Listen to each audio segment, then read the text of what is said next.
जनपद संत कबीर नगर में दिनांक 10 मार्च 2023 को ग्राम डीघा में एक हत्या की घटना कारित की गई थी, जिसमें नंदिनी राजभर की हत्या की गई थी। इस घटना के बाद परिजनों ने एफआईआर दर्ज कराया था, जिसमें 5 नामजद अभियुक्तों के नाम उन्होंने लिखाए थे। इस घटना के बाद जो पुलिस की टीम है घटना को अनावरण के लिए लगी।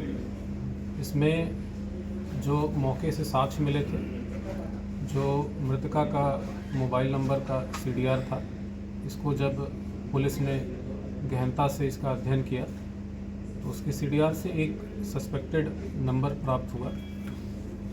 वो नंबर साहुल राजभर पुत्र राम अजोर निवासी ग्राम बनौली थाना बिल्हरकला का निकला। कल जब टीम ने इस साहुल को पकड़ा है, जब उससे गहनता से पूछताछ की है तो पूरी घटना का अनावरण हुआ है।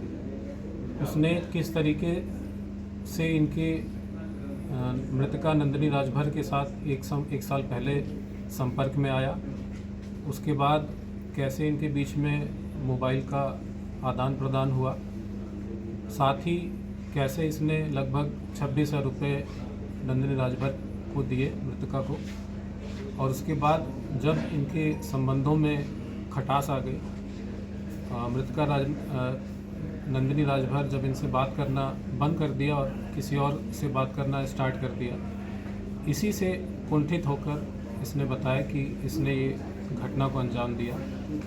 घटना को अंजाम देने का इसने पूरा क्रम भी बताया है।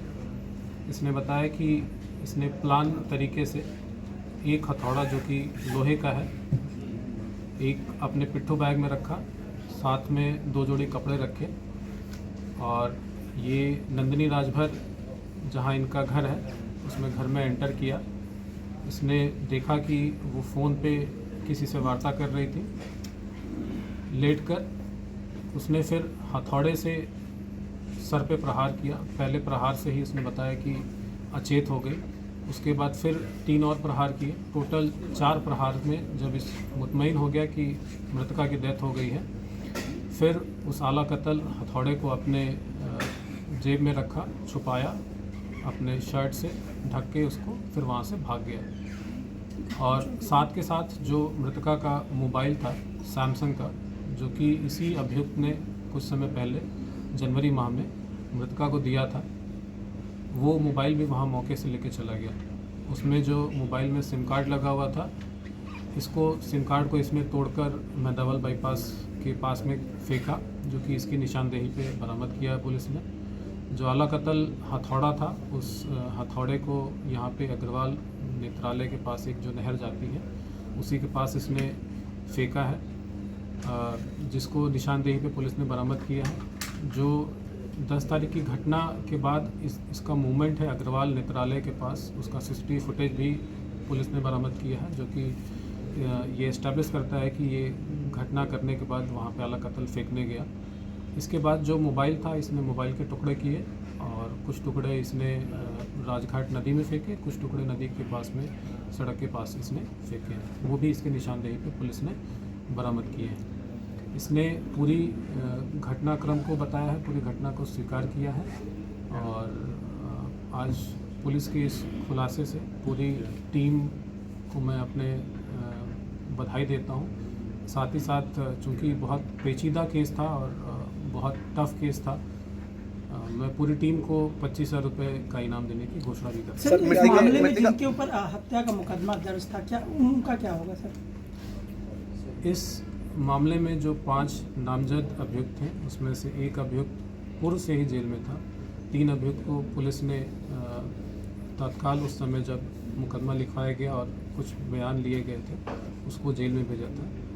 अभी जब पूरी घटना का खुलासा हो गया है, उनका इस वाली घटना के साथ कोई भी संपर्क किसी भी तरीके से इस घटना में शामिल होना नहीं पाया जा रहा है, तो पुलिस इसमें उचित विधिक कार्रवाई अपने स्तर से करेगी। सर, क्या वो लोग जेल से बाहर आएंगे जो जेल गए हैं?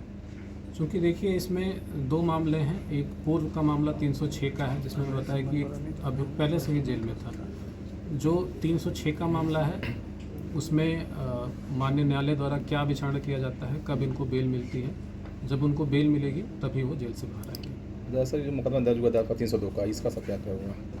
सॉरी, जो सर मुकदमा दर्ज हुआ था दफ़ा 302 का, हाँ मैंने बताया 302 का जो मुकदमा दर्ज है इसमें एक अभियुक्त है साहुल राजभर, जो कि आज पकड़ा गया है और इसको माननीय न्यायालय के समक्ष हमने प्रस्तुत भी किया है।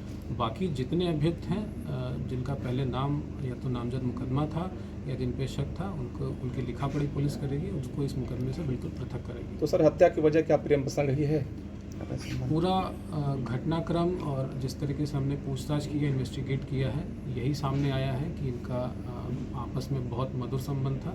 जब मधुर संबंध इनका टूटा, इसी से कुंठित होकर इसने पूरी घटना कारित की। ठीक सर। नहीं सर।